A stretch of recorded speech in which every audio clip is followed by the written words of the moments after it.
Parth, a beautiful and thought-provoking question. You're right, in the grand scheme of things, nothing truly belongs to us. The earth beneath our feet, the air we breathe, even our own bodies, are all fleeting possessions. Yet, fearing loss in a world of impermanence is a very human experience. So, what might Parth be afraid of losing, even in the face of cosmic transience?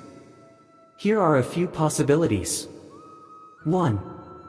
The illusion of control ***. Perhaps Parth fears losing the illusion of control over his life, his relationships, or his destiny. Clinging to this illusion can be comforting, but it's ultimately a source of anxiety and suffering. 2. Connection and meaning ***. We are social creatures, and Parth might be afraid of losing the connections that give his life meaning.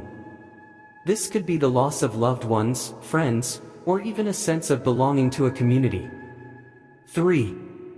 Potential and possibilities ***. Life is full of potential, and Parth might be afraid of losing the chance to fulfill his dreams and aspirations.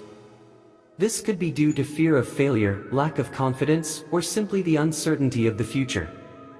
4. The self ***. Parth might be afraid of losing his sense of self, his identity, or the memories that make him who he is. This could be due to a fear of aging, illness, or simply the inevitable passage of time. Ultimately, Parth's fears are his own, and only he can truly understand them. But regardless of what he's afraid of losing, it's important to remember that fear is often rooted in attachment. By cultivating detachment and accepting the impermanence of all things, Parth might find a deeper sense of peace and freedom. Remember, Parth, even though nothing truly belongs to us, we can still experience immense joy and fulfillment in the process of living, connecting, and creating.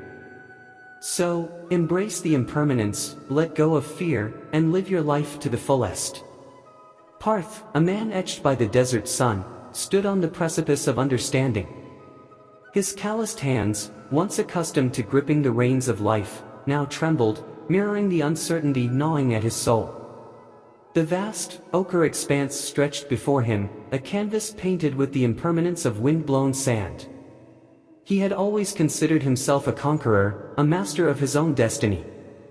He had built an empire of camels and caravans, his name whispered in the bazaars as a synonym for success. Yet, today, the desert whispered a different story, a ballad of loss and the fleeting nature of possession. It had begun with a single grain of sand, slipping through his fingers like a stolen memory. Then another, and another, until the dunes rose around him, a monument to the impossibility of holding on to anything forever. His camels, once extensions of his will, now wandered aimlessly, their humps reflecting the hollowness within him.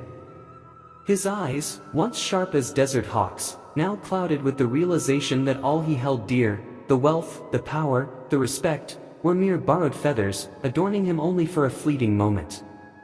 The wind, the true owner, could snatch them away at any whim, leaving him bare and exposed. Days bled into nights, the sun scorching his face with its indifferent gaze.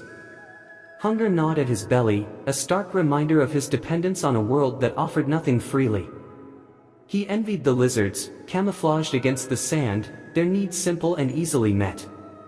One starless night, despair threatened to swallow him whole. He sank to his knees, the ground cold against his skin. But then, a whisper, soft as a desert breeze, carried on the song of the nightingale. It spoke of surrender, not defeat, of finding freedom in the embrace of the ever-changing sands. Parth looked up, and for the first time, truly saw the desert. Not as a barren wasteland, but as a tapestry woven with light and shadow, a canvas ever-changing yet eternally beautiful. He saw the dance of the dunes, the silent symphony of the wind, the resilience of life clinging to the harshest soil. He let go. The fear of losing dissolved like mirages in the heat. He was no longer the master, but a humble guest in this vast, magnificent kingdom. He drank from the dew-kissed leaves, ate the meager fruits offered by the desert, and found solace in the rhythm of the wind. One day, a caravan stumbled upon him, their eyes wide with awe. They saw not a broken man, but a being in tune with the land. They offered him food and water, a place in their journey. Parth accepted, not out of need, but out of the human spirit's inherent desire for connection. He walked with them, not as a leader, but as a storyteller, sharing the secrets whispered to him by the desert.